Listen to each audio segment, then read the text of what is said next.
Hi, welcome to this video with a summary of basic rules as outlined in IFRS 9 for financial instruments.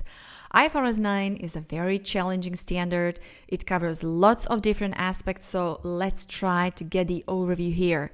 I am Sylvia of cpdbox.com, website with loads of articles, videos, lectures, discussions and other materials for accountants. So if you need to learn some accounting concept, pass your exam or get answer to some of your questions, you're very welcome to check out cpdbox.com. So let's firstly look at how IFRS 9 developed over time. The older standard, IAS 39, came into effect in 2005, but because financial instruments are a very complex area, IAS 39 ended up being too complicated with too many exceptions, derogations, and inconsistencies, and it left many users confused. And therefore, in 2008, IASB decided to rewrite IAS 39 and launch the project of IAS 39 replacement. And the result of this project should be completely new standard on financial instruments, and now we know it as IFRS 9. The replacement process had 3 phases. Now they are all completed, and IFRS 9 is effective for the period starting on or after 1st January 2018. And that means that IAS 39 was superseded and you can no longer apply it. Now, let's go through the main topics covered by IFRS 9. And the first one is initial recognition of financial instruments, or when to recognize financial instruments in the financial statements. And the financial instrument should be recognized in the statement of financial position when the entity becomes a party to the contractual provisions of the instrument. So unlike other standards, IFRS 9 puts more focus on contract, not on future economic benefits or so. IFRS 9 then clarifies regular way transactions or purchase or sale, and you can use 2 types of accounting for regular way transactions.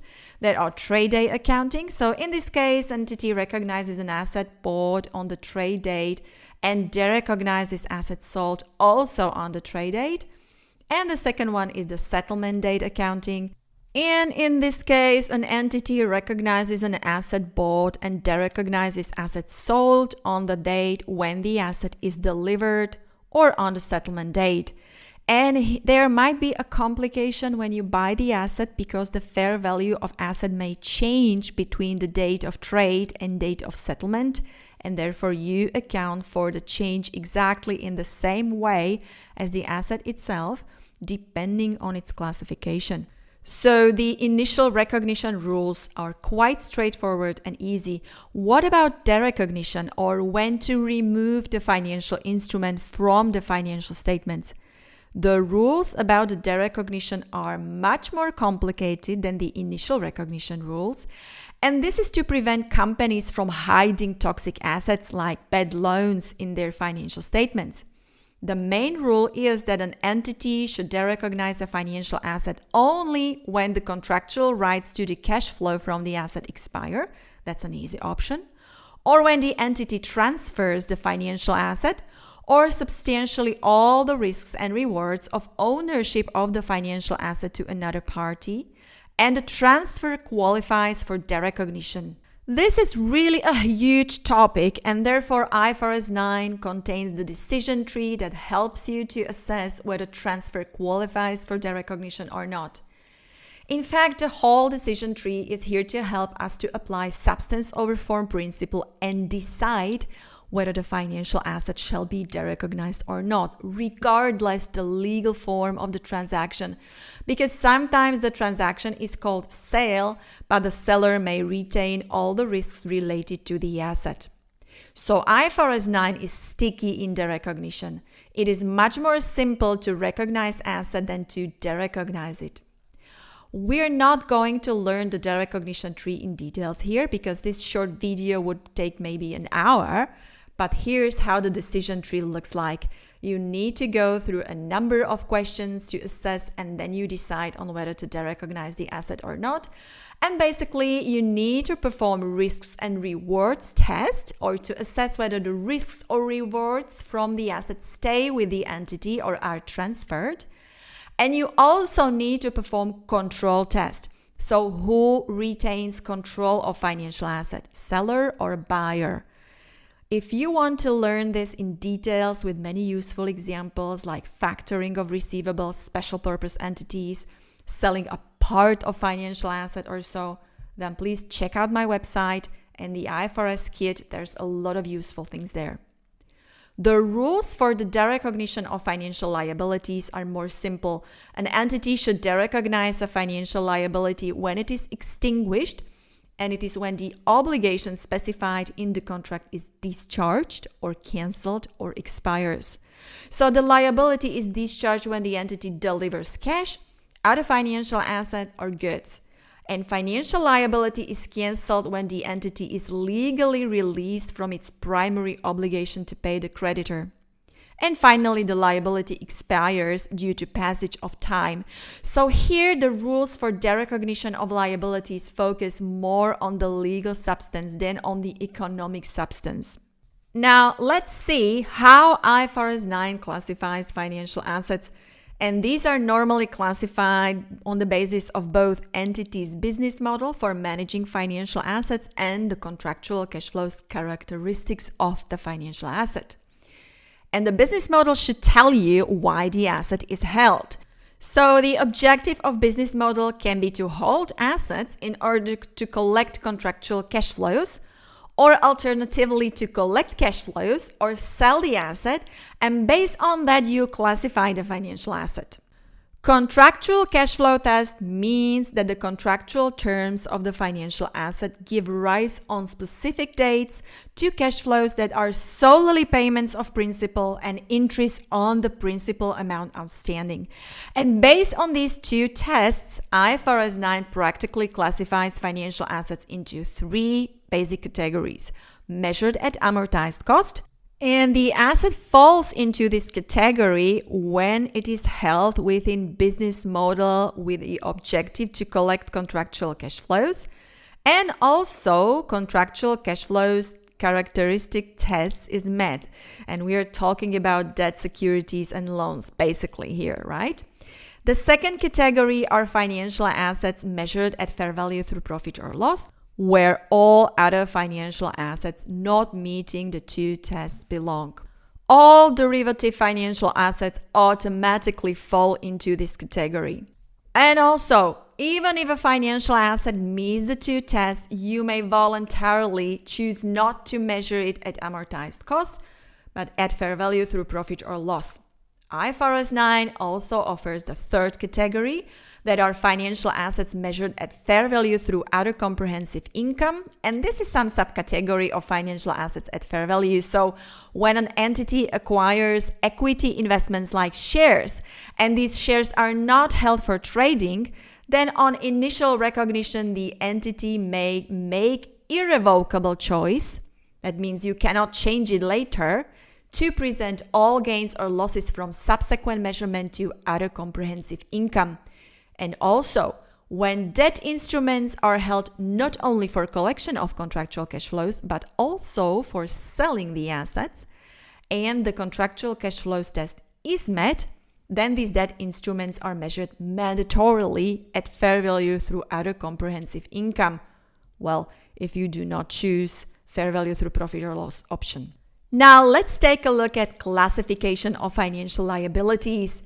IFRS 9 classifies financial liabilities into two categories, and the first one is financial liabilities at fair value through profit or loss. This one has two subcategories that are held for trading and designated on initial recognition to be measured at fair value through profit or loss. And the second category of financial liabilities is liabilities at amortized cost, and here all other liabilities fall. Besides these two basic categories, IFRS 9 speaks about three other types of financial liabilities, specifically about liabilities that arise from failed derecognition of financial assets and accounting for these assets to the extent of continuing involvement. Then financial guarantee contracts that you issue to someone else, and then some loan commitments to provide loan at a below market interest rate. So that's the classification of financial instruments in short. and we will continue with measurement. And let me say and stress that the measurement strongly depends on the classification, so you really cannot skip this step. So, measurement, another big topic in IFRS 9. Initially, all financial instruments, whether assets or liabilities, classified at fair value through profit or loss, are measured at the fair value of the consideration given or received. And all other assets are initially measured at fair value plus transaction cost. And there is one exception to this rule: all trade receivables with no significant financing component, that's the receivables for goods or services basically, they are initially measured at a transaction price in line with IFRS 15. So what about subsequent measurement or after the initial recognition? Subsequent measurement depends on the classification of individual financial instrument, just like the initial measurement. So all financial instruments measured at fair value through profit or loss shall be subsequently remeasured to fair value, but the fair value at the date of remeasurement, so you're going to update. And all other financial assets and liabilities shall be subsequently measured at amortized cost using the effective interest method.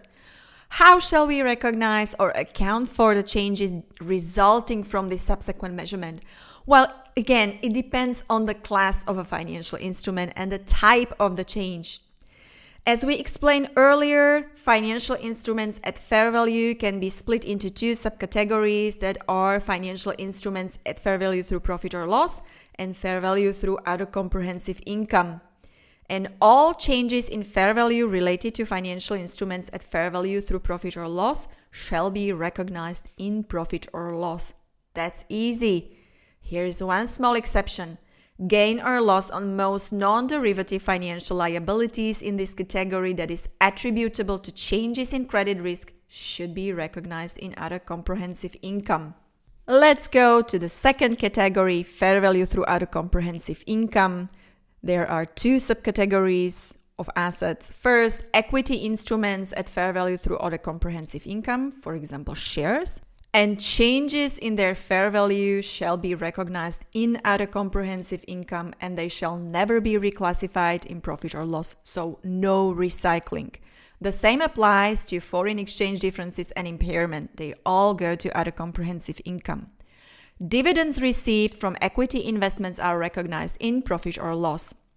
The second subcategory of financial instruments at fair value through other comprehensive income are financial assets who meet contractual cash flow test, and it implies there will be solely debt securities, meaning bonds, loans, etc. And here, change in fair value is recognized in other comprehensive income, and unlike in equity instruments, these changes are recycled through profit or loss at derecognition or reclassification. And all other items like impairment, foreign exchange rate losses or gains, and interest are recognized in profit or loss. Let's see the last category, financial assets and financial liabilities measured at amortized cost. Changes in fair value are not applicable for this category. We just don't care about subsequent fair values here because these assets or liabilities are measured at amortized cost. Foreign exchange differences and impairment related to financial assets in this category shall be recognized in profit or loss, and any interest income or expenses are recognized in profit or loss too, and here you need to apply the effective interest method. Now let's take a look at the impairment of financial assets, and that's the new concept introduced in 2014. The general rule here is that an entity shall recognize a loss allowance for expected credit losses on financial assets at amortized cost, financial assets at fair value through other comprehensive income who meet the contractual cash flows test, and business model is achieved via collecting contractual cash flows and selling. And these first types are basically debt securities, receivables and loans, lease receivables defined in IFRS 16, contract assets, and these are assets arranged by IFRS 15, loan commitments, and financial guarantee contracts. Shares, equity instruments, derivatives, and similar types are not subject to impairment loss under IFRS 9 because these assets are measured at fair value, and then the potential impairment is a part of fair value remeasurement. IFRS 9 offers two approaches for measuring and recognizing the loss allowance. There's the general approach and simplify approach. Let me compare them shortly. The general approach grades financial assets into 3 stages according to their credit quality, and you should recognize loss allowance according to the stage. The simplified model does not speak about any stage. Financial assets in the simplified model are simply in one stage. And general model measures loss allowance either at 12 months expected credit losses, that's for stage 1 assets, or at lifetime expected credit losses, and that's for stage 2 and stage 3. Simplified approach measures loss allowance at lifetime expected credit losses only. It's much easier. You should apply general approach for all financial assets subject to impairment, except for trade receivables or contract assets under IFRS 15 without significant financing component. For these, you have to apply simplified approach. And with regard to simplified approach itself, you can apply it only to trade receivables, most contract assets under IFRS 15, and IFRS 9 tells you the details, and for the lease receivables under IFRS 16 if you choose. So if you'd like to know more about this model, just hit cpdbox.com. There are articles with examples of this application, and you can also find some courses helping you dig in the details. The next topic covered by IFRS 9 is embedded derivatives that are a part of a hybrid contract. The hybrid contract is a contract that contains both non-derivative host contract and embedded derivative too. And there might be more types of non-derivative host contracts, such as contracts completely out of scope of IFRS 9, just like insurance contracts, leases. Also, financial liability within the scope of IFRS 9 and a financial asset within the scope of IFRS 9. And the examples of embedded derivatives are foreign currency forward contracts, interest rate floors or caps, and others. Accounting for an embedded derivative depends on what the host contract is. If you're dealing with the contracts outside the scope of IFRS 9, or financial liabilities, then you might need to separate embedded derivative from the host contract if the 3 conditions are fulfilled.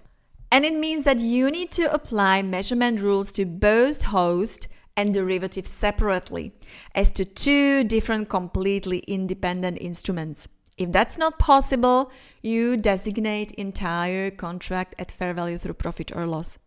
And when your host contract is a financial asset within the scope of IFRS 9, you don't need to separate it from the host contract, and you would apply measurement rules to the hybrid contract as a whole. So we will also touch the last major topic covered by IFRS 9, hedge accounting. Hedge accounting is designating one or more instruments so that their change in fair value is an offset to the change in fair value or cash flows of a hedged item. And let's see the small illustration. There is a US producer normally operating in US dollars. And recently he decided to spread its business to Europe and made a sale of some goods to European customer for 20 million euros. Invoice to EU customer is due after 9 months. However, American producer is afraid that due to movements in foreign currency rate, it will get significantly less US dollars after 9 months, and therefore he enters into offsetting foreign currency forward contract with bank to sell 20 million euros for some fixed rate after 9 months. And this is typical and very common example of a cash flow hedge. US producer faces foreign currency risk that might alter the amount of US dollars received after 9 months. A hedged item here is the receivable to European customer due in 9 months. And the second component in hedging relationship is a hedging instrument, and here it is the foreign currency forward contract with the bank. It offsets the change in the receivable. So if US producer incurs foreign currency loss on the receivable, it incurs foreign currency gain on the forward contract and vice versa. So what happens after 9 months? First of all, US producer gets paid 20 million euros from European customer, but at the same time, as there is a forward contract with the bank, US producer pays these 20 million euros to the bank and receives 25.6 million US dollars. This way, his real foreign currency rate was 1.28 US dollars per euro. Just divide 25.6 by 20. And that's what US producer wanted to achieve. Effectively, he fixed this exchange rate 9 months ago when he entered into foreign currency forward. Both IAS 39 and IFRS 9 recognize 3 categories of hedge relationship: fair value hedge, cash flow hedge, and a hedge of a net investment in the foreign operation. And IFRS 9 then specifies the accounting for each type. We will not go into details of that in this video because it's quite complex, but if you're interested, you can visit our website, explore the articles and other materials. And please remember, this video is meant to brief you about the main rules. And if you need to learn more about the financial instruments and actually apply these rules and learn it in a very easy way, step by step, with many practical Excel examples and illustrations, you're very welcome to check out our website, cpdbox.com. You have lots of materials there. Thank you for watching this video. Please hit the like button if you feel so and share this video with your friends. Bye!